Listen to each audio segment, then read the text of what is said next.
So just for the listeners or the audience, you are you are the youngest producer and director in the Middle East. I was like, why don't I do something stupid and make a film? So it took me 2 years to write the script for False Innocence, and we had tons of shifts of crew every single time. It had lots of issues in its pre-production phases, in its production phase, so we wrapped up production in November. And at the moment, we're in the post-production phase, and by the time this episode is released, hopefully we'll be in cinemas. It's one of the most difficult decisions I've ever done in my entire life, and the most risky one too. There's contracts, there's numbers in my name, there's people, liability, loans, lots of it. And maybe I didn't think it through, but the fact that I'm still here and the fact that it's done as a production side of things, I give all glory to God, and I couldn't have done it without him. No formal experience in film? No. Still to this day you don't, unless of course you go and do the cinematography Exactly. degree. I mean, I never worked on a set before, a film set. I never worked on a short film. I did commercials every here and then. So you can imagine how stressful it was on my own cast and crew to work with someone who's leading in a good way professionally, yet still doesn't know what he's doing. So it was this big conflict that we had with our team.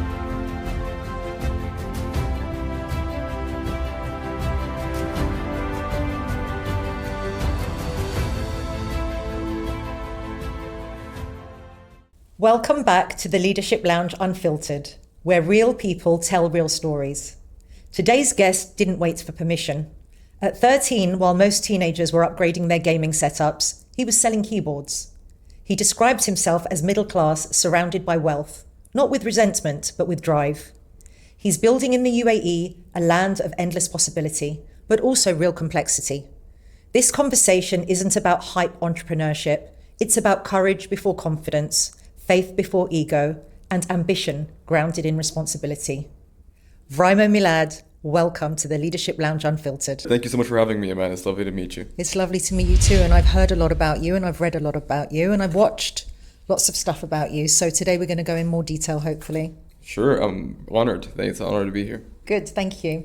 So when I prepare my questions for my guests, I often put them into little categories, and I'm very proud to tell you which category I'm starting with. It's called the 13-year-old hustler. Okay. That's quite dear to me because I mentioned to you I have a son who's a 13-year-old as well. And some of the things I saw and read about you really resonate for me. So in this section, I want to start with when you were 13. You started to create these or manufacture these keyboards with lights, RGB, and you started selling, whereas most kids your age would be playing. Can you tell me a little bit more about that? I mean, the fact that you went all the way back to when I was 13 really brings up memories. I mean, I totally forgot about the whole keyboards thing. But, I mean, I used to be a gamer. I used to be a hardcore gamer. I would be sitting, I don't advise this to anyone, but I used to be sitting 12 hours and above just gaming, whether it's after school or during summer. And surprisingly on the PlayStation, so there's no use of a keyboard. And then one day I got a new laptop from my uncle, and I had these screens and everything, and I had this whole gaming setup ready for live streaming, and the laptop was so far off, so I wanted a keyboard to add it in front. The thing is, when I went shopping or when I looked online to find something suitable, none of the keyboards that I found were in three categories: looked good, were affordable, were actually good. Okay. So my issue was the sound. So I always wanted the clicky sound. Some keyboards that looked the way I wanted and even priced the way I wanted didn't have that sound. It was very soft, and I don't really like that. And then vice versa, you'd have the very expensive keyboards that look perfect and sound perfect, but they're like 900 dirhams for a keyboard. I'm like, no way. Not affordable for a 13-year-old, yeah. Definitely. And I didn't really have a source of income. I would usually do graphic design on my laptop, and I used to get, let's say, 40 dirhams a month, $10 a month, because I used to work with the US clients, and that's not enough to buy a 900 dirham keyboard. I mean, I had to save for months. So I decided to build my own keyboard.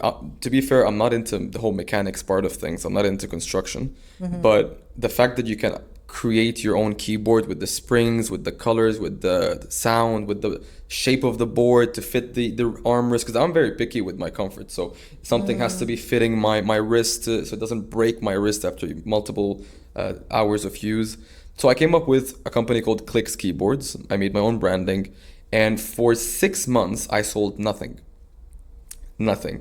After 6 months, instead of closing down the thing, because at the end of the day I spent around 100 dirhams on the entire business when it comes to fixed cost, like a website. And then if I were to buy a product, I probably would have just sold it back, so there was like break even. So I wouldn't call it a loss as much as it is. So I found somebody on Twitter that wanted to buy it off me. And as a 13-year-old, hearing someone discussing a business deal of transfer of ownership of a keyboard company was extremely new to me. And the number that I put on it was so high, yet so little, which is around 3,000 dirhams for the whole thing. And the whole thing includes the logo, the website, and a sample product. And none of these could cost more than 200 dirhams. So you saying to me that you set up the business, you didn't sell anything, and before ever selling anything, you actually had a buyer? Yes, I did. Wow. And what was the retail price on those keyboards?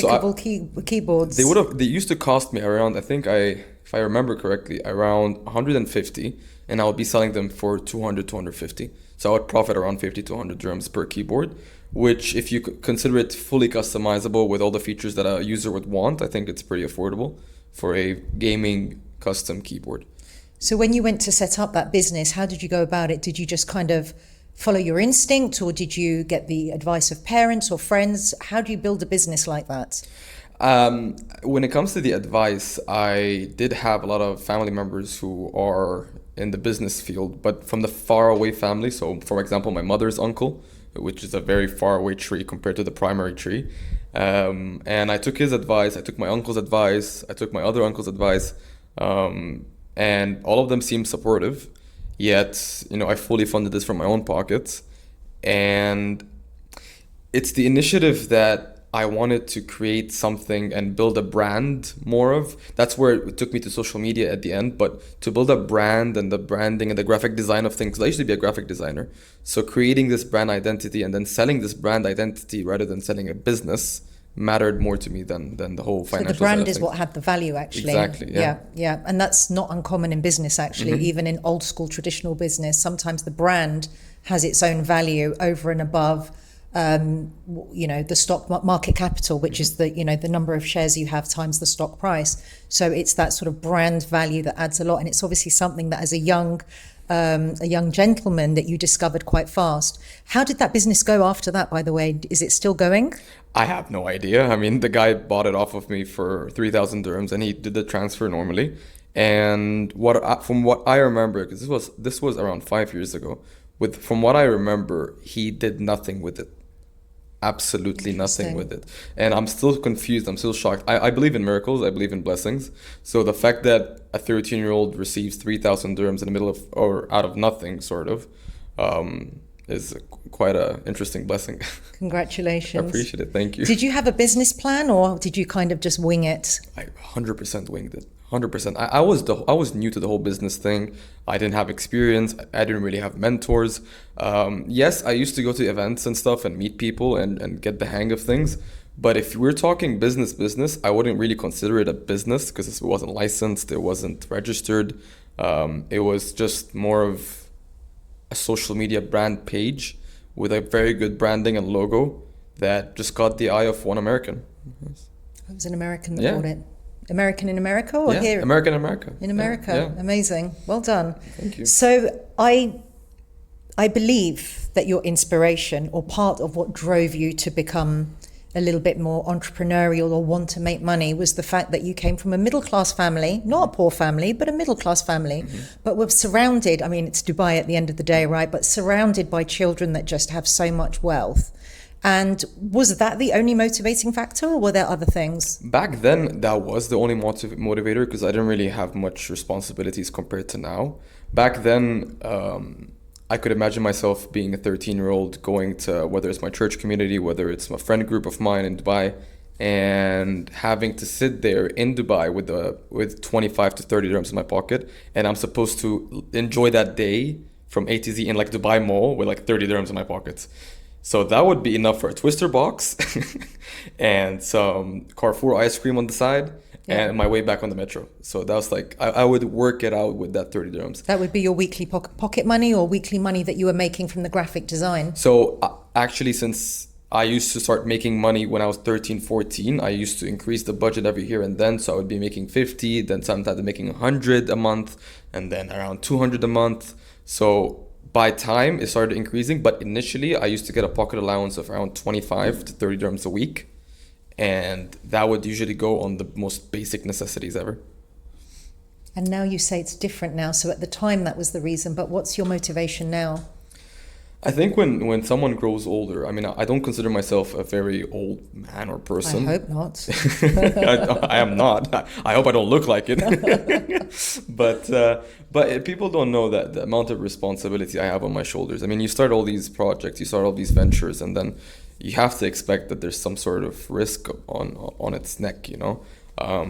So right now, the biggest one being the film. I mean, the amount of debt I have because of the film is a number that I wouldn't have imagined in my entire life. Part of it goes to supporting my family. Part of it going to, you know, getting my car license, you know, saving up for university, having to have enough money to use the metro that day or head to church. So it does seem like it's little things compared to, you know, adults who have families and more responsibilities like bills.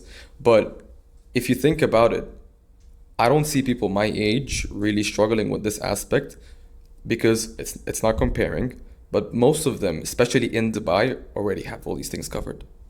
That's true. That's very true. So your motivation is around the money, and it is around, you know, having a little bit more financial freedom, but not necessarily because you want to be wearing the latest designer clothes. Never. It's actually to be able to do the things that you just mentioned, like go to church or be able to get the metro or whatever it may be.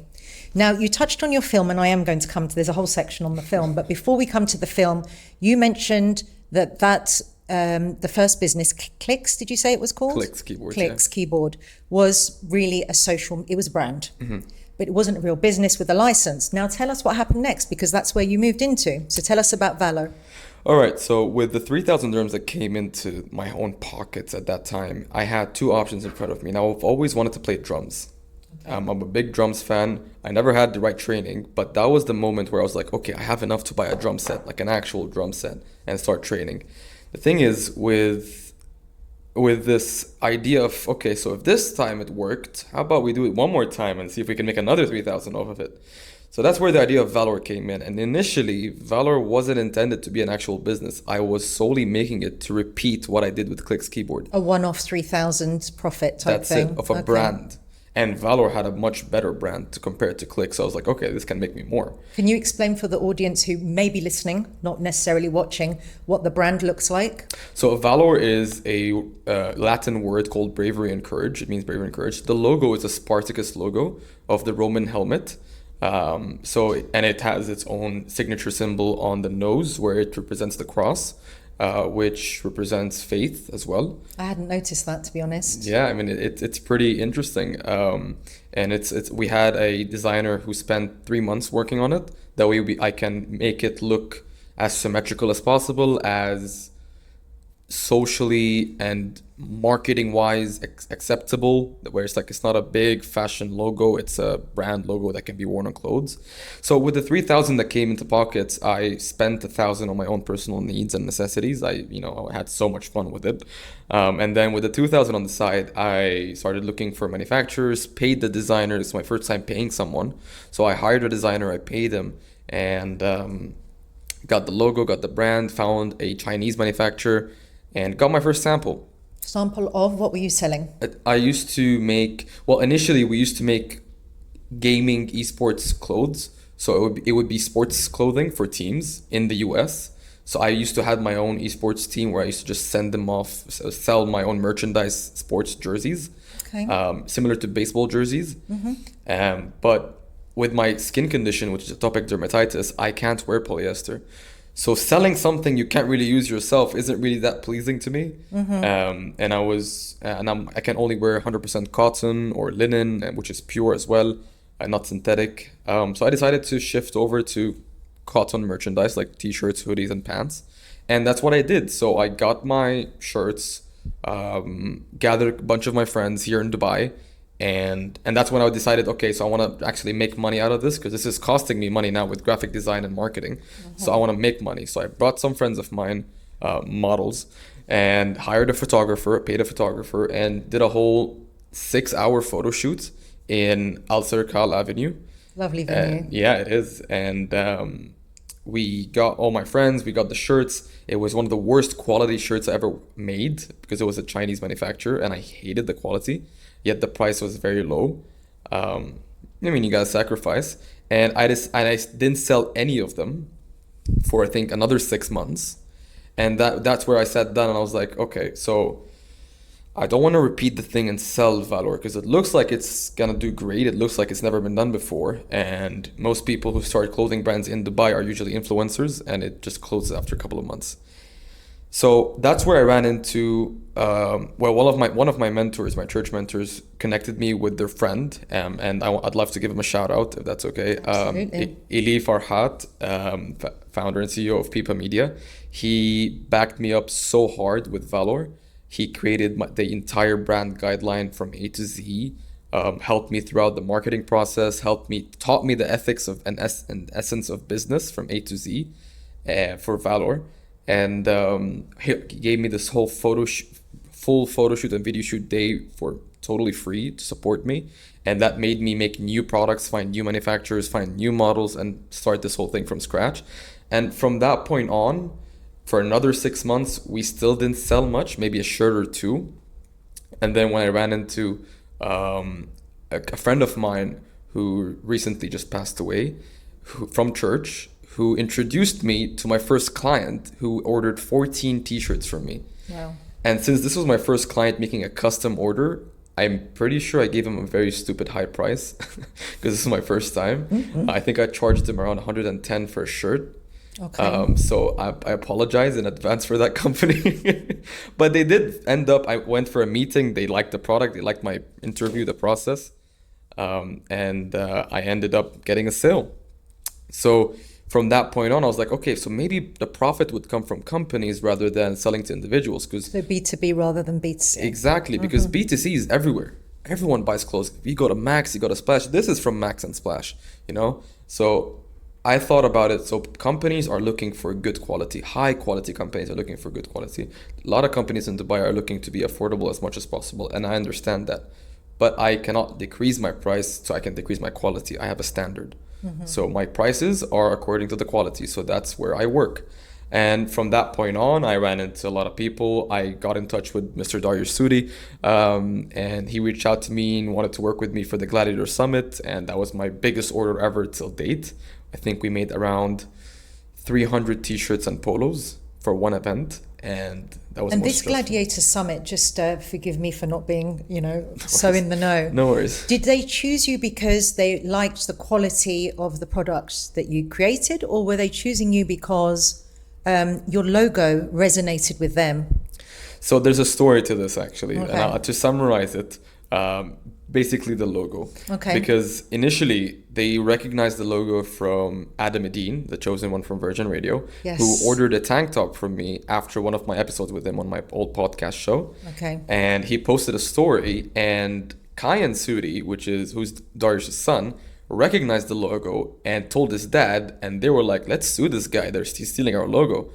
And then once they opened my page and realized I'm 17, or back then I was 15, they were like, nah, we can't sue this guy. So how about we bring him on board and work with him instead? Which is very lucky. Exactly. But it could have gone either way. Yes. But you actually not only went on to sell them the 300X t-shirts, but you then went into some sort of a partnership with that family, if I'm not mistaken. Yes, so actually Mr. Dariush was, so I had Eli Farhat back in the early stages of Valor, and then from 2 years ago, I had Mr. Dariush on my side, and who taught me the more serious ethics of business, where how to negotiate, how to present yourself, taught me the no's, the how's, the don'ts. Miss Angela Sudi took me in. They all took me into their home. I worked with them for a year and a half, almost with a junior gladiator kidpreneur. I started, teaching kids how to start their own business, who are the ages of 8 to 14, 8 to 12. And I was their constant supplier for Valor as well. I used to make all their books, their t-shirts, their polos.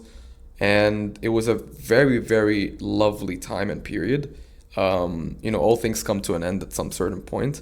But I give full credits to Mr. Dariush and Miss Angela for the push that they gave me throughout And the this belief time. that they had in you as somebody that Yes. was able to lead their business and actually lead kind of the mentorship of the children that were part of the junior gladiator. Yes. Yeah. 100%. And I have full honor and respect for them, and I really appreciate that. It's very hard to believe or trust in someone in this generation who's like still ungraduated, still 17.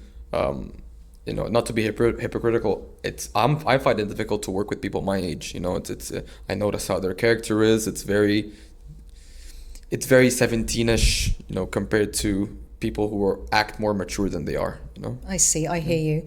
So let me ask you a question. You basically became an entrepreneur at the age of 13. Then you pivoted and you went into, of course, Valor Gear. Yeah. And gear was chosen especially so that you could have the diversity to be able to see. Wow. I told you I did my Wow. research. So that you had the flexibility and creativity to be able to diversify in your portfolio. Exactly, yes. And that's why you now do other items over and above garments. Yes, exactly. Wow. And how is that business going? So Valor is still there. I mean, people don't see the social media page being updated as much as it is. But the thing is, we do have clients till now, but we work with B2B more than B2C. And most of our clients don't really want it to be public and published because we're just their manufacturers and suppliers, not really their brand. So we can't really post on social media as much as often. And I haven't had the time to actually work on the social media anymore. I got so busy with with events, with media productions, started working in media productions and event coordinations in martial arts and boxing fields. So I got very busy, but it's still there whenever we have clients. It's not as often as it used to be, since obviously the marketing has gone very low. But I mean, it's still there. I mean, God knows what's next for it. What's the next phase? It's there as a brand, but then you diversified even further. So now you have Valor Productions. Tell us about that, because we said we'd get to the film. So Valor Productions is just a name. It's not really a licensed or organization. But I was always into film. I've always been into film. Initially I wanted to be an actor. And what got me into this was actually the church plays that we used to do back at Christmas when we were, 10 and 9 Nativity. and 8. Exactly, the nativities. I would always play the devil. I have no idea why. I used to be Mary. Just Really? For your information. Yeah. I have no idea why. They always dress me up in black and I'll play the devil. I'm like, seriously, guys? I mean, I know I'm good at it, but like, but it got me into the acting and the whole camera part of things. And then when I noticed how the acting industry, whether it's here or outside, doesn't really align much with my morals and faith, I'm like, okay, I can't really do this anymore. So I'm gonna try and pivot. And I realized when I started working in events that I liked the big cameras. When I saw the big guns, when I saw crew, when I saw sets, when I saw leadership play into part, and that's where me being a director and producer comes into play. So I'm not into the whole technical side of things, like the lighting, the audio and sound. I do have the basic knowledge of it, but it caused me to, and then obviously my mentor, she's a producer, a commercial producer here in Dubai with more than 25 years of experience. So seeing her work and do her thing, and then having this background of technology into play or media into play, I was like, why don't I do something stupid and make a film? So it took me 2 years to write the script for False Innocence, and we had tons of shifts of crew every single time. It had lots of issues in its pre-production phases, in its production phase. So we wrapped up production in November, and at the moment we're in the post-production phase. And by the time this episode is released, hopefully we'll be in cinemas. It's one of the most difficult decisions I've ever done in my entire life, and the most risky one too. There's contracts, there's numbers in my name, there's people, liability, lots of it, and maybe I didn't think it through, but the fact that I'm still here and the fact that it's done as a production side of things, I give all glory to God, and I couldn't have done it without him. It's amazing. So just for the listeners or the audience, you are you are the youngest producer and director in the Middle East. Yes, I am. We did our research. I spoke with a lot of press here in Dubai, and with the analytics and statistics that they found, it's true. I am the youngest film director and producer in the Middle East. The youngest person to ever make a feature film is around 21 in the US, who is collaborating at the moment with a studio called A24, Okay. A24. And in the Middle East, you see all these corporate local directors who are very commercial focused, where the art of cinema is not really there anymore. It's not really produced anywhere except Hollywood. And even then, it's not really that often anymore. Saudi's making big headlines with films at the moment. They're bringing all the Hollywood A-list actors into place. Productions are taking place in Saudi. But since I can't really move to Saudi, I just bring the industry to me. And Martin Scorsese once said, if you can't go to the industry, bring the industry to you. So that's what I'm planning to do. And good on you. You mentioned feature film. Normally, if I'm not mistaken, people that start with shorts. Mm-hmm. So back to the valor. I think valor is the perfect name for you, because I think you're courageous. I think you're brave. Thank you. You actually chose for your first film to be a feature film. Yes. As opposed to a short. So that is something that nobody ever jumps straight into. So you've skipped 100 steps. Yes, I did. Okay. So tell us, when will False Innocence be available in the cinemas? So we're expected to release, in April, but lately I think that with the shift of things of how things are going in post-production, we probably might push to May. And what kind of genre? It's a mystery, crime, and thriller film with a bit of drama. It's an original story reference from Agatha Christie films, but it includes a lot of the character developments are somewhat from my life. The names of the characters are all people from my life. So if anyone finds their name in the film, it's probably you. You're supposed to say it's probably not you. I mean, if they're the villain, then no, it's not you. I don't mean it that way. But Okay. I tried my best to make it as personal as possible, because it is personal. It's my film. I'm putting blood, sweat, and tears into this. So I think I have the right to name or whatever character I want to name. No, and good on you. And I can't wait to watch it. You'll have to invite me to the premiere if I'm I allowed. think we should have the podcast there, maybe a bit of an interview with our crew and cast. Why not? Let's do it. I'll hold you to that. Okay. Yeah. So you mentioned Mr. Darius, you mentioned Angela, and you mentioned a producer who's been in the industry for 25 years. Yes. And you mentioned her in the context of mentorship. So have you had multiple mentors? I mean, is that something that changes, or do you have one mentor in particular? And who is that, and how have they helped you in leading making you the leader that you are today? So yes, I did. I mean, it's all phases. So I've had multiple mentors, depending on the phase. So first, I had Eli Farhat, and then I had Mr. Dariush. But through it all, from the beginning to the end, it's always been my church family. And my mentors from church have been with me since childhood till now. Obviously, with how things are progressing in my life and how much older I'm getting, the discussions are becoming more serious. There's more problems. There's more leadership needed than mentorship, especially in an industry like film and media. It's not really the most aligning with our faith, so it does become a challenge. This producer, she did mention the same thing you mentioned, which is no one really does feature films, and she advised me not to do the film. And I had nobody in my contacts list that told me, hey, do the feature. It wasn't it wasn't her being against me. It was more against the idea, and I totally understand why, and maybe now I realize why. But her being by my side really made a lot of difference in my life, whether it's spiritually, morally, ethically, business-wise. The film, most of the film is made because of her, because of what she's done. Whether it's connecting me with people indirectly or directly, she technically helped make this film from scratch. So it's a combination of this lady as well as the church community, your family, your church family, the community that's helped you kind of have the network, the inspiration, the strength to be able to continue. Yes, 100%. I couldn't have done it without him. And I know that you had some health issues, didn't you, during production? And I believe you were supposed to be at school and you weren't at school. So just for those listening, he is still at school. You haven't started university yet, have you? Yeah, high school, senior high school. So you're in your final year of high school? Yeah. Okay, so I've asked a lot of questions in one go there. So you're in your final year of high school. You're still going to study cinematography, if I'm not mistaken? By the time this episode releases, I hope I figured out what I want to do. Will it be in that field? Maybe.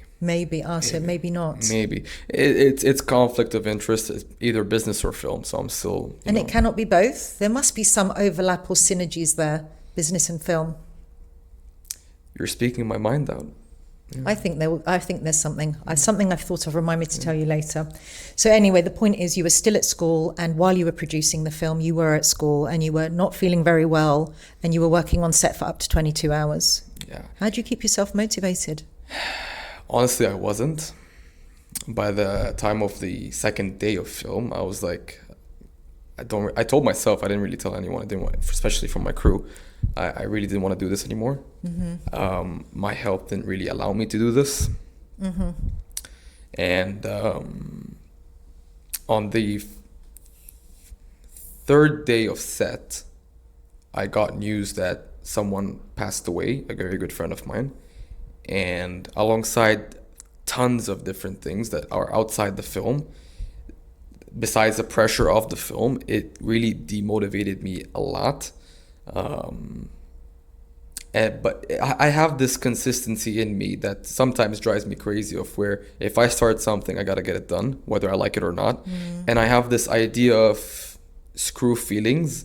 And I know this sounds horrible, but sometimes when you have a serious situation in front of you and you need to take a decision, and you have people's work in your hands, you have departments under you, have around, the crew was 25-ish, cast was another also 25, that's 50. All these people under you, and you're responsible for them, you can't really think about feelings. You have to be more logical. So I had to put all this aside, and despite all the crap that went on through, and having my mentor by my side, the producer by my side, I think she wasn't on set, she couldn't make it on set. But she motivated you to keep going. She was with me, and I know that. And to be very honest with you, in business, I mean, I've been in business for over 25 years now. One of the key leadership skills is having the ability to push feelings aside and keep your team motivated. You've got to keep them motivated, because there is the goal of the company. I mean, in this case, the goal was the movie, right? And you just have to put feelings aside, and life does bring ups and downs. It just feels that you had that lesson a little bit early in life, but it's definitely something that I think you will carry forward with you as a life experience, and a great lesson with time. I totally agree. And the thing is, I won't deny and say that the film in itself, the experience of the film, was very difficult, even for my own crew and cast, including the fact that I have zero film experience and somehow they do. So I tried my best to be as motivating as possible for them. That way they feel like they are with someone who's still passionate, even though they don't know what he's doing, you know? You had no formal experience? In film? No. Still to this day you don't, unless of course you go and do the cinematography Exactly. degree. I mean, I never worked on a set before, a film set. I never worked on a short film. I did commercials every here and then, but I was initially, as I told you, in the media industry. So I used to do media events and corporations. I worked in, the Quintet event. It's a jiu-jitsu event. So I was the coordinator between the social media department and the athletes and the fighters. And so I work in the media field, not really the film field. And they're two different worlds. So I tried to use my business knowledge, which is where leadership comes into place, and the media knowledge, which didn't really help as much, into making a film. So you can imagine how stressful it was on my own cast and crew to work with someone who's leading in a good way professionally, yet still doesn't know what he's doing. So it was this big conflict that we had with our team. This comes down to your lack of formal experience, but also your age at the end of the day. Yeah. If it was somebody like me in their 40s who maybe hasn't been in film, but have led in other industries and environments, and I'm trying to lead, a team of 50 effectively, I would have a much easier time than you had. Yeah, definitely. So so you basically have the lack of formal experience, the age on your side and not on your side. It's not on your side because you can't prove to them. Yeah.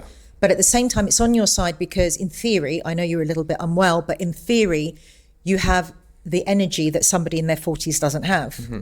So in general, whether it be for the film production or for clicks or for Valor Gear or for whatever's next, how do you get people to believe in you? So I think that's where the professionalism comes into place. That's where my mentors throughout my phases have helped me out with. So how do you present yourself? What are you there to do? The one thing that I learned is when you meet somebody, don't waste their time and don't waste yours. If you're there for a specific reason, make sure to mention it clearly. I want to work with you. I want to order. I want you to come over. I want you to speak at my event. I want you to. So it's this direct, straightforward, truthful, and honest discussion with a person. I think that brings up the maturity inside of me. I don't mean to give, to self-pride myself, but I think I do have this professional manner that most people my age don't, that does convince people that are in their 50s or their 40s or investors to actually invest in me rather than whatever I'm pitching. Just like you said, with Dariush and Angela, they invested in me rather than investing into the business or what I was selling. So if there was somebody listening or watching right now who's around your age or younger and wants to go into business, what would you give them as advice? Learn how to present yourself. I wouldn't call it fake it till you make it, but try your best to become a mature person as much as you can be. Focus on your ethics, your morals, your character, how you dress, how you sit. Those details do matter, because from an event, if I can spot someone from far away, I can definitely tell based on how they're sitting if I want to work with that person or not. And it's not me being judgmental, it's character presentation. And that's very normal in business. And if you're doing that and reading the body language of others and watching others, others will be doing the same of you. Exactly, true. 100%. So what's next for you? So at the moment, it's with the film. I'm planning to get it done, hopefully have a part 2 if need be. But with this, I want to keep the pattern of doing the impossible. Okay, that's what gives you a buzz, right? It does. Proving people wrong. It does. And the thing is, every time I do it, I regret it because it puts more pressure on me, and there's more risks. Raising the bar. Exactly, because the more bar you're raising, the more wood you have to climb, and sometimes there's no wood. You got to jump. Yeah. And what I'm planning to do soon is something that definitely no one in the world has done at my age, not just in the MENA region. Mm-hmm. Something that does include film and business both together. And hopefully it links up with the Western world. So film, business, and the Western world. So watch this space. Probably, yeah. And if you could reflect it as emojis, which emojis would be telling the story of where you are at the age of 25? A bag of money. Ooh. A pumping heart. And a smile. Smile. No tears, just smiles. Just and a muscle? I mean, if you got the pumping heart and the money, I think we can the afford a muscles gym. There and the hands. We can afford the gym. Yeah. I never knew whether this was actually praying or giving a high five or clapping. I still don't know. I don't think anybody knows. Is it? Yeah. Can anyone tell us? Is it? I have no idea. I just put it anyways. Okay, very good. So obviously you're still young. I've asked you now about what's next, and when you're 25, what will your emojis be? But what do you want your legacy to be? Or is it too early to even talk about legacy? I would say it's too early, but I could say what my impact is, which is I'd love to let people my age know that despite all the limitations you might face, whether it's from the parents' side, because I'll give you an example. Up until recently, I wasn't even allowed. I mean, I work in events, so I would have to go for like a week or two in a different emirate, or like Abu Dhabi, for example, and stay there, for the event reasons. If I would come to my parents a year ago, not even more than that, a year ago, and tell them I have to go to a different emirate and stay in a hotel on my own with people you don't know for an event that's not even paying me most of the time, I don't think I would have gotten a reply anyways. So what was you would do it anyway? Not really. So recently they became more open to it. The fact that Vrimo works and Vrimo has to do this, and they got the concept of, okay, Vrimo needs to go there. That's why he's there. It's always this back and forth negotiation, but at the end of the day, I do go. Back then, they would be lost opportunities, so I wouldn't really go. Understood. Okay. And obviously you never miss school or anything like that. I know that, I think in one of the episodes I saw, you said that maybe you don't study at home as much as you could be, but you always make sure that your work is done or completed at school so it doesn't impact your grades, because at the end of the day, education is the skeleton, right? True. So what I do, especially since now it's my senior year, and even by the time this episode is released, I'll still be in high school. I try my best to get the good marks that a typical average student would get. So I'm not that high intellectual educational student. Although if I did want to focus on it, I think I would pretty much achieve it. But with the balance of having work on the side and then having this lots of mental pressure, I don't think I want to handle more. So having to limit space or limit everything into, okay, so I'll finish my homeworks in class. I can sacrifice the physical education class for the calculus exam or something. And the thing is, with my school, um, this maybe it's just luck, but my teachers are very understanding. So sometimes when I would delay a submission or something, they would be like, I know where you were, I follow you. So like they would check out my stories. I'd get texts like, okay, so that's why you didn't submit the homework. That's where you were. And they'll be cool with it, and the principal's cool with it. So I'm having this easy flow of things in the senior year. But I mean, yeah, I try my best I try my best to go to school every day, unless if I'm sick or something. But even if I did want to miss school for an event, my parents are still not into that cool side of things, of missing school. I don't think any parents are. Yeah, so maybe not there yet. What made you say I'm going to make a movie? Why a movie in particular? So I believe in presenting things visually. I'm a visual learner myself. I understand things more visually. I don't like reading books, I mean, except the Bible. So if I were to present a story or send a message and explain a concept, I would probably make it in a form of visuals. And since I'm a fan of film myself, I'm into films, it's one of the most entertaining things I would probably do if I have nothing else to do. And with my previous knowledge and with my circle, you know, my mentor and everyone being in the media industry in general, I think it was a big push into the film or make a movie. But it was also to prove a point of, you know, age doesn't matter when it comes to proving things right. I'm against the idea of being categorized as youth, because if I can do what a 30-year-old or 40-year-old can do, why not put me in their place as well? Why can't I be categorized, whether it's events or awards? Why can't we be there too if the quality is the exact same thing? No? I hear you, but okay, I understand. You don't want to be put in the category of being youth and therefore it be seen as a disadvantage. Belittled somehow. Yes, it's belittling. But at the same time, you could actually focus on what the advantages are, which is the energy, the thinking outside the box, the coming with innovative ideas, all of that. Now, how therefore did you manage to raise the money? I mean, you're 17 years old and you're saying, I want to create a feature film that no one has ever really done, at least for a new movie or first movie. How did you raise the money? So first off, I'd like to give a huge shout out to our investor, Mariam Al-Harmoudi, who, as I mentioned a lot before, invested in me more than the film. So I met Miss Mariam Al-Harmoudi in one of the Gladiator Summit events with Mr. Daryush.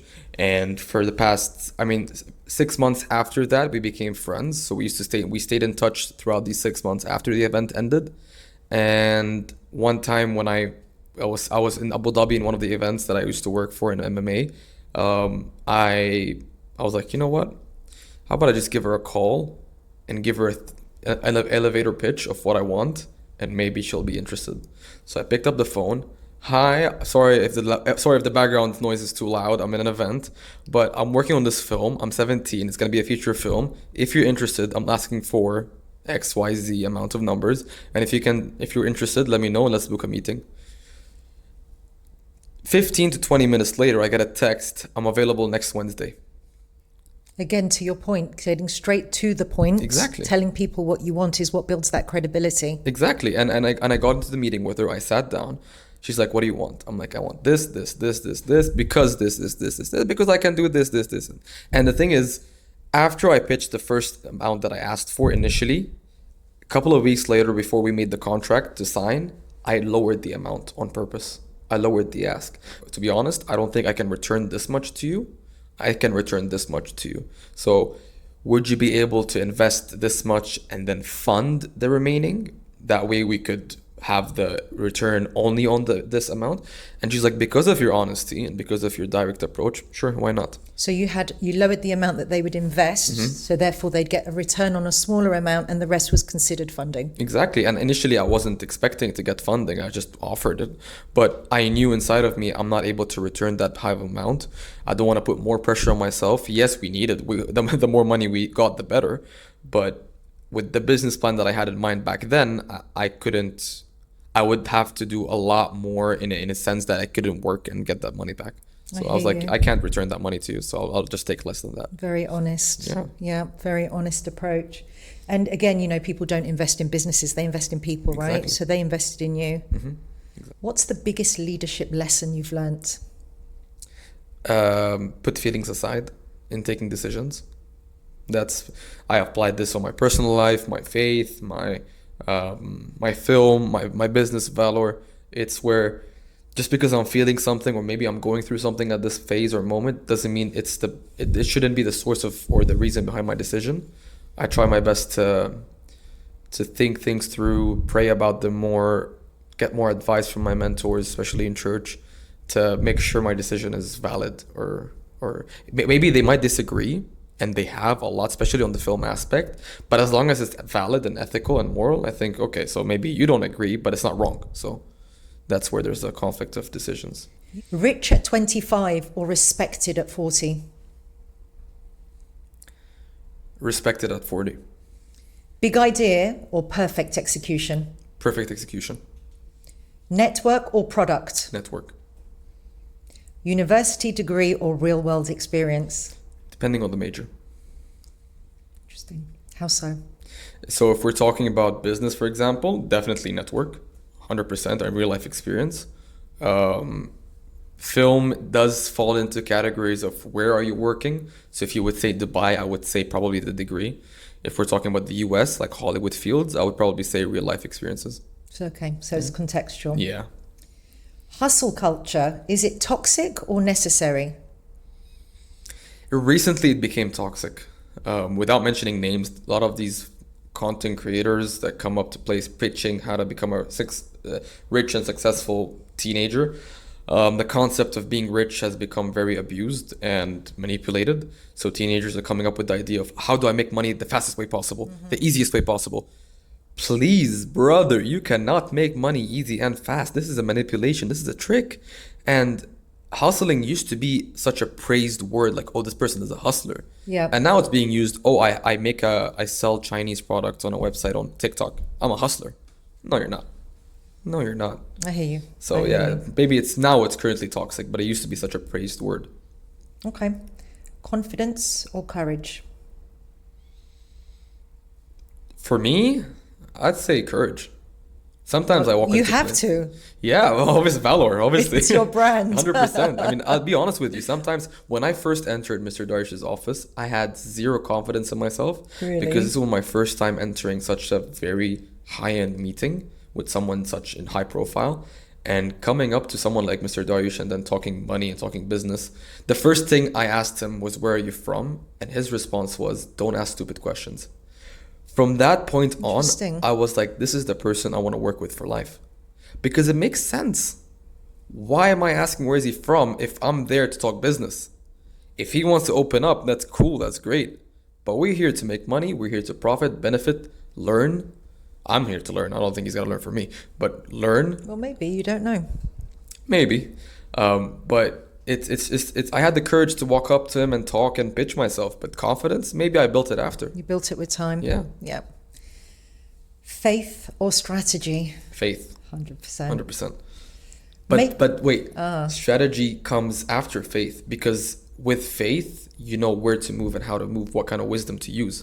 For example, are you acting out of love or out of hatred? That's a strategy. And faith plays a big part of this. We are taught to love no matter what. We are taught to respect. We are taught to be joyful. I can't hate on somebody and be like, okay, that decision was based out of faith. No, it's not. Faith comes with strategy. They're united. They're united. Okay. Yeah. Make your parents proud or prove the doubters wrong. Which is more important? Prove the doubters wrong, because I think my parents are proud. And I don't think if anyone has a son or daughter, they wouldn't be proud of whatever they're doing, as long as it's like ethically or morally right. As a parent, I agree. Do you think that young entrepreneurs are underestimated or overhyped? Now underestimated, but again, with the whole hustle being a toxic terminology, it's become a bit overhyped, hasn't it? Yeah, but which is a shame, because it ruins it for the real. It does. And I met people. I'll be very honest with you. I cried one time after meeting someone my age who walked up to me telling me, how do I do this? How do I do that?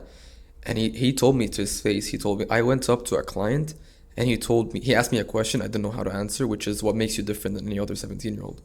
And he didn't know how to answer. And he didn't know how to answer. And me hearing this coming from him, I'm like, I cried. I went outside and I cried. Because I feel so bad for people who are like me and who can do this and who have the confidence, but don't have the capabilities of doing it, whether it's financially, whether it's academically, whether it's anything. And because of how toxic this whole let's get rich quick and easy concept has become popular, it hurts. It really does hurt. Yeah. It really does hurt. Yeah. Final question. Ish. It's in two parts. Okay. One word to describe you at 13. One word. Interesting. One word to describe you now. Even more interesting. Even more interesting. Yes. Okay. Vrimo Milad, thank you ever so much for coming on the Leadership Lounge Unfiltered. Thank you, man. It was really an honor. I loved your questions. You did great research. Thank you. So I really appreciate it. I'm honored to be here, and good luck. And good luck to you as well. Thank you. Thank you.